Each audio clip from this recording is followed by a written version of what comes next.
বাংলাদেশে কোনোভাবেই মিয়ানমারের কাউকে অনুপ্রবেশ করতে দেয়া হবে না, জানালেন স্বরাষ্ট্রমন্ত্রী। চলবে যৌথ টহল, প্রয়োজনে কাজ করবে সেনাবাহিনীও। আমরা আর কোনো মায়ানমার থেকে আর কোনো মানুষ আর কোনো যেই হোক, সে রোহিঙ্গা হোক অন্য যেই কেউ হোক, আমরা আর কেউ আসতে দেব।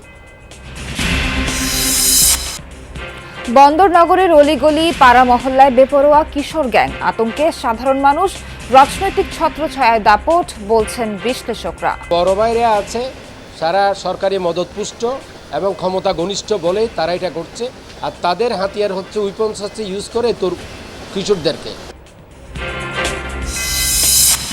ক্ষমতাসীন দল দেশে ছাত্র রাজনীতির মাধ্যমে অপকর্ম চালাচ্ছে, অভিযোগ গয়েশ্বরের। বললেন, ধ্বংস করেছে সব প্রশাসনিক ব্যবস্থা।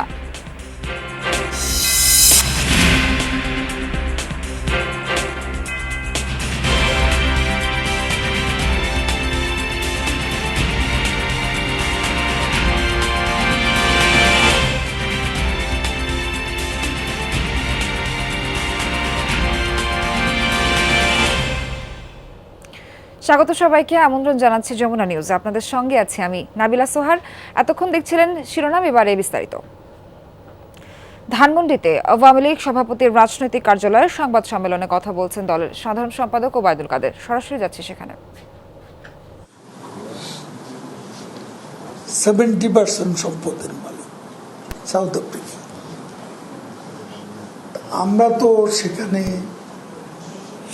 অনেক প্রতিকূলতার মধ্যেও একটা ভারসাম্য আমরা বজায় রাখতে পেরেছি, যে কারণে আজকে IMF, ওয়ার্ল্ড ব্যাংকও আমাদের বাজেটকে সাপোর্ট করে 500 মিলিয়নের মতো ওয়ার্ল্ড ব্যাংক বাজেট সাপোর্ট করছে। IMF-ও তাই করেছে। তো এখানে সম্ভাবনাটা একদম যদি না থাকে, অর্থনীতি ধ্বংসই হয়ে যাবে, তাহলে IMF, ওয়ার্ল্ড ব্যাংক তারা কেন বাংলাদেশকে আজকে সম্ভাবনাময় দেশ হিসাবে সাহায্য করতে, সাপোর্ট করতে কোনো প্রকার দ্বিধাদ্বন্দ্ব করছে? তা আমি সেটাই আজকে মির্জা ফখরুলদের স্মরণ করিয়ে দিতে চাই। আপনাদের প্রশ্ন তো এই, আর কি আরো আছে কি? সাধারণ সম্পাদক, গতকাল 20 মে বিএনপির প্রতিষ্ঠাতা জিয়াউর রহমানের মৃত্যুবার্ষিকী ছিল।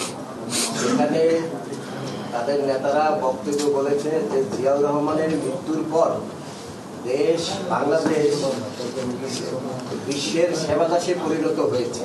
কিন্তু আমরা জানি যে অভিযোগ রয়েছে যে জিয়াউর রহমান 15ই আগস্ট জাতির জনক বঙ্গবন্ধু হত্যা।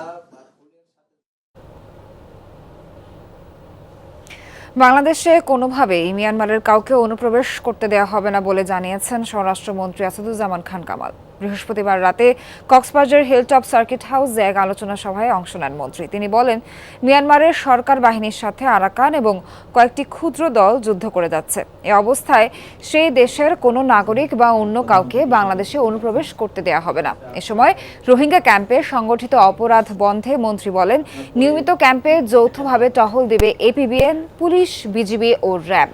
জরুরি প্রয়োজনে সেনাবাহিনীও কাজ করবে। সভায় জাতীয় সংসদের হুইপ, পুলিশের মহাপরিদর্শক সহ অন্যরা উপস্থিত ছিলেন।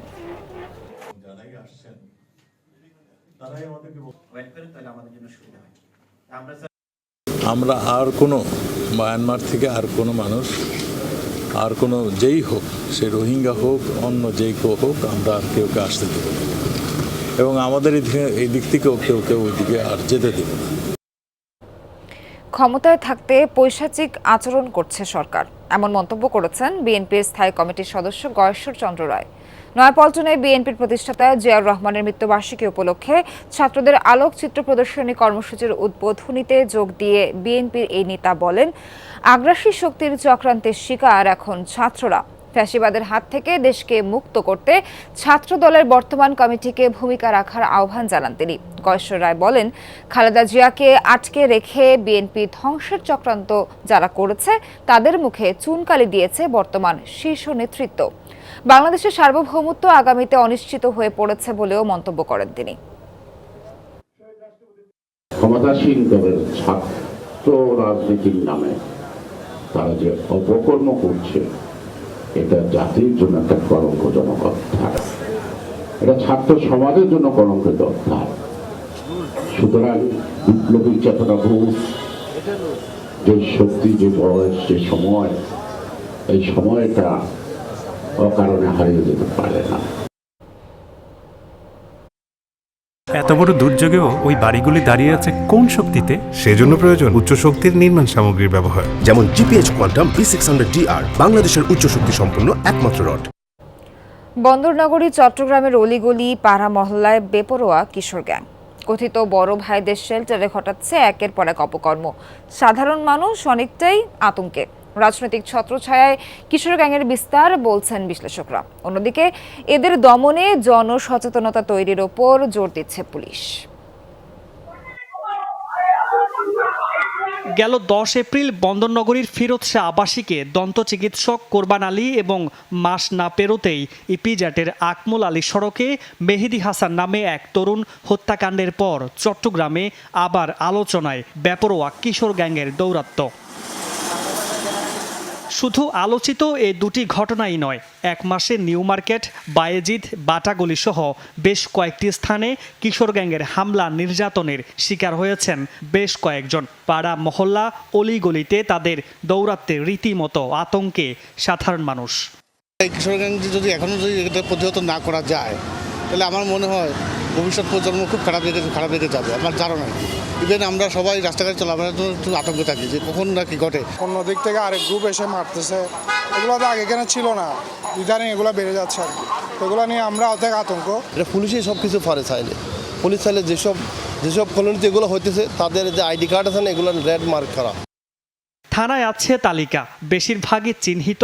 তারপরও কিশোর গ্যাং এবং তাদের শেল্টার দাতা কথিত বড় ভাইরা ধরাছোঁয়ার বাইরে। হত্যাকাণ্ড বা বড় কোনো ঘটনার পর দু একজন গ্রেফতার হলেও জামিনে বেরিয়ে আবার অপকর্মে জড়ায়।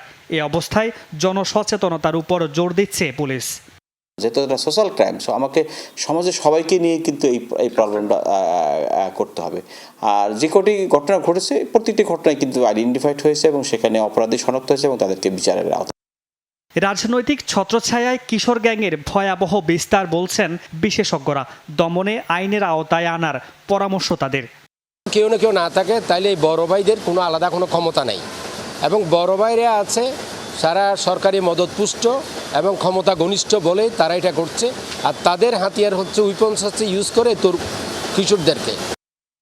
মামুন রশিদ তৌফি, যমুনা নিউজ, চট্টগ্রাম। ভিসা, কাজের অনুমতি সবই প্রস্তুত, তবুও অনিশ্চয়তায় মালয়েশিয়াগামী প্রায় 30,000 কর্মী যাত্রা। অথচ আজই দেশটিতে কর্মী পাঠানোর শেষ দিন। 30,000-এর টিকিট লাখ ছাড়িয়েছে, তবুও মিলছে না। এ ব্যাপারে আরও জানাচ্ছেন সহকর্মী আরিফুর রহমান সবুজ। তিনি আছেন হযরত শাহজালাল আন্তর্জাতিক বিমানবন্দরে। সবুজ, আমাদের জানাবেন যে এখন অবধি কতজন কর্মী মালয়েশিয়া যেতে পারলো এবং যারা যেতে পারছে না তাদের অনিশ্চয়তা আসলে কি নিয়ে, কি ধরনের, ছোট করে একটু জানাবেন আমাদের।